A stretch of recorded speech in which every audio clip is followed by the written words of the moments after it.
I was told to tell y'all that the man in black sent me. Black Adam. It's time to talk about it. Let's go.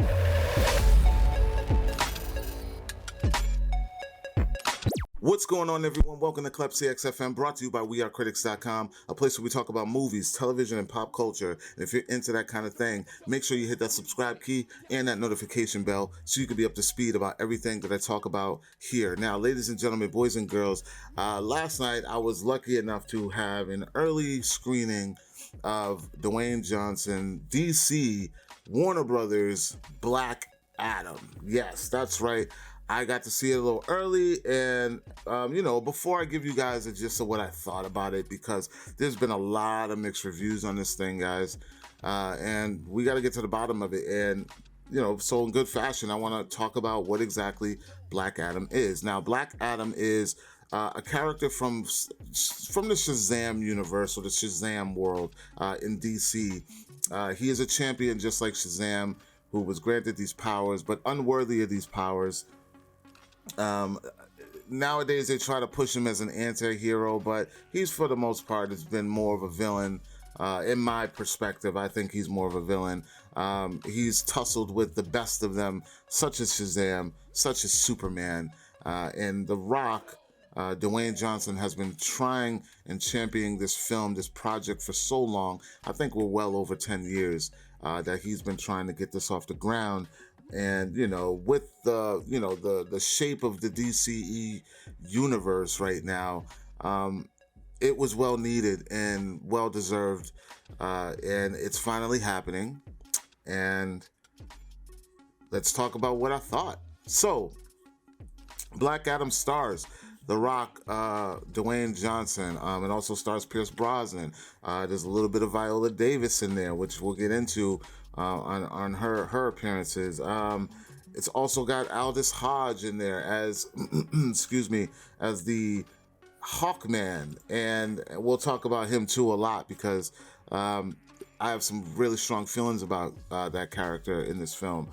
We also have Quintessa Swindle, who plays Cyclone, and then we also have the gentleman Noah Centineo. Centineo. I always butcher the names. I apologize. But you all know him. He's been in a lot of these teeny bopper movies on Netflix and stuff like that. But he's in this as well, playing Adam Smasher. And we'll talk about him too. There's a little bit to talk about this film. What did I think of Black Adam? I think Black Adam is good enough. It's getting a lot of mixed reviews, and a lot of people are like I don't understand what they're not liking about this film, to be honest, other than the fact that I feel like our brains are trained and kind of spoiled to look at these superhero films one way. And when I say one way, dare I say it, I hate to say this, but like the Marvel way, and not in the sense of how the film is shot or the style or the comedic stuff. What I mean is, we're used to seeing these movies with a lot more to hold on to, a la continuity and storylines throughout most films.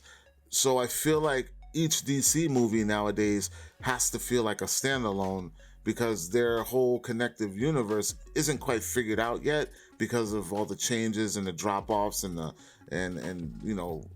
certain show, like Snyder's not around, so the Snyderverse is kind of in shambles. But there's still movies that are in the vein of the Snyderverse, and when I say that, I'm talking about Black Adam.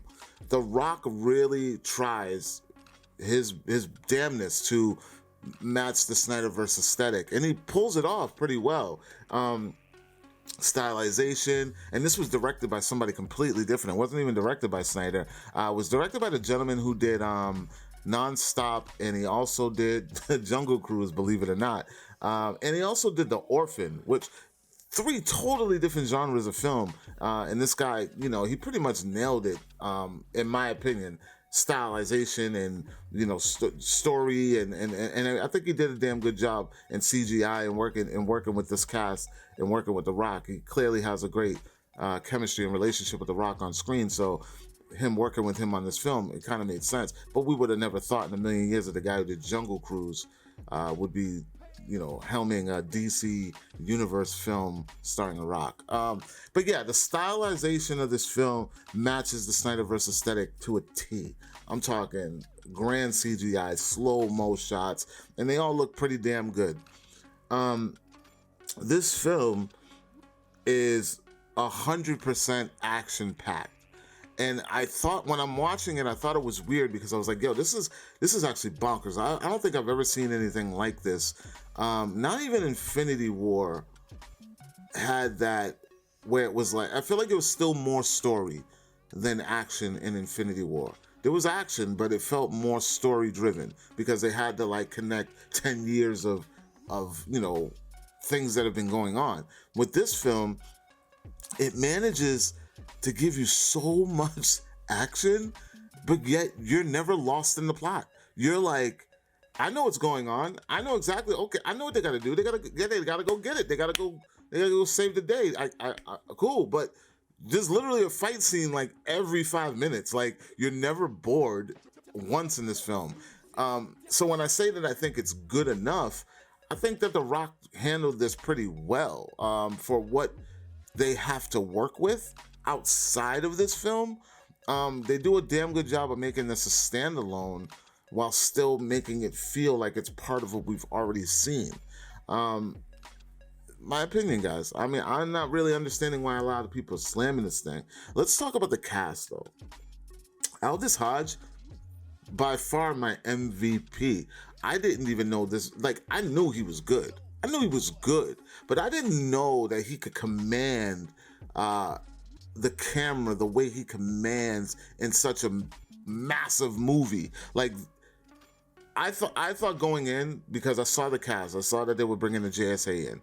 I really thought that he was going to be like a sidekick, possibly to like Dr. Fate, and because Pierce Brosnan is the OG in this film, I figured that maybe he would be the leader. But no, that's not the case at all. Hawkman is essentially the leader of the JSA in this film, and he commands and shows that throughout this film. Like, there are points where, at moments where I feel like, all right, this guy's a little too righteous. Like, he's really pissing me off, but he's killing the role, and I'm like, wow.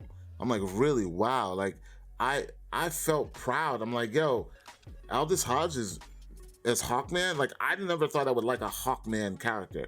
I'm not really a big fan of the Titans Hawkman. Like, it's just a very, very on-the-nose character. Like, the guy has a hawk face and wings, and not my kind of character. But watching this, I'm like, all right, I get it. I like it. I thought that Atom Smasher, this gentleman, I forget his name again. Let me look it up real quick. I'm gonna be butchering the names. Noah, the kid who plays Atom Smasher. Great storyline, great setup. I love what they do with him because they give a nod to the OG Al, who is the original Atom Smasher, and there's a cool cameo in this film where you see his little brief backstory. They give everybody a really cool backstory that's not too dragged out, and you get it and you just keep it moving, and it's enough to be like, oh, okay, cool. But he's like the naive comic relief of this. Now, the only and I'll save the stuff I don't really like. But let's get into Pierce Brosnan, because I thought Pierce Brosnan was amazing as Dr. Fate. I loved Dr. Fate in this, badass Dr. Fate. I'm just a little upset about, we won't get into it. But let's talk about the things I don't like, because the things that I do like, I thought it was cool. Very action-packed and never bored for a second. And they tried their hardest and damnness to make this thing feel connected. But that brings me to the things that I don't like, because there are some things that are too like, okay, I get it. Let's just leave that alone. So we know that The Rock has been championing trying to get this film made, and he really, really, really has a certain respect for a certain character in the DC universe.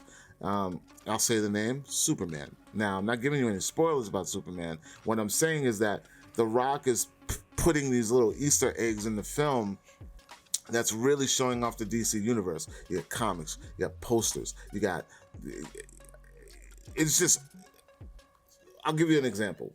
Minor spoiler, you're not gonna know what's going on. There's a fight scene with Black Adam and someone else, and there's a scene where they're in someone's bedroom, and as he's trying to throw punches, he's missing, and every time he misses, he's hitting the face of a Justice League character that's on the wall. I'm like, all right, bro. Like, I get it. I know what you're trying to say. You want Black Adam to face all these guys. So it was a little on the nose. There's one character in this film that kind of was on the wayside. I really kind of felt pointless. I know what they were doing, and I know what they wanted to use this character for, and I'm talking about Cyclone.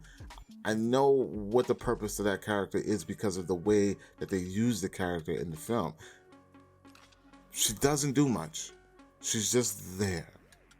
She does her powers a little bit in the film, but at the end of the day, you're really like sitting back like, she didn't really do anything. So her being there already let me know, okay, this is why you're here. Inclusion matters. We gotta put certain characters in it. And that's what it felt like because she's so underused in this film. Dr. Fate, what I was saying, I loved Dr. Fate, but I don't like what they do with Dr. Fate in some aspects of the film. I won't give away any spoilers or anything, but I don't like what they do. But he's like one of my standout characters in this film. One more other thing that I was not too happy with. This film feels like Shazam Dark. It literally, some of the plot line, actually a lot of the plot line, there's a young boy involved. I don't know if they show that in the trailer, but there is a young boy involved who essentially is, idolizing. And so a lot of the film has a lot of the comedic drops like Shazam, and it feels like Shazam Dark, like reverse, like like an anti-hero version of Shazam in this film. So be prepared for that. Another thing about this film that was kind of, I wish they would have given a little more info on, is that I feel like it might confuse people because those who know the comic Shazam, those who know the comic Black Adam know that he says a certain word to lose his powers and regain his powers, similar to another character whose name he has to say. So I feel like they needed to establish that they're part of the same world, because it may confuse people when they watch it, because they're going to be like, well, I thought Shazam was a different movie, and in this movie he's saying the same thing, it looks the same a little bit. So I felt like that could have been established a little bit better in this film, but other than that, it's pretty solid. Overall, I thoroughly enjoyed the film. I wasn't walking out of the theater hollering and hooting. This is not by far the best DC movie in my opinion, or comic book movie for that matter, but it served its purpose. It does very well. And you guys, make sure you stick around for that post-credit scene, because anyone in this community like me who does the film talk and things like that, we all pretty much knew what it was going in, but there are a lot of people out there who don't know what it is. And I'm telling you right now, if you care about the DCEU and you care about that universe, you will not want to miss that post-credit scene, because my theater went off. Like, I didn't expect such of a pop, but my theater definitely went off the rails. After that, guys, I don't really have much to say. I thought it was pretty decent film. Not the best film, but pretty dope. And again, guys, let me know if you're interested in seeing this. Are you excited to see this movie? Have you been waiting, the 10 years since it's been announced? Does this review help you at all, view judgment on this film? Let me know. I want to know if you guys, what you think. And if you have seen it or you do see it, come back and talk to me. I love to talk about these films, whether you liked it, maybe you hate it. Let's debate a little bit. Like, comment, share. Make sure you subscribe. And for more movie news, television news, and pop culture, check out wearecritics.com. And I will talk to you all later. Peace.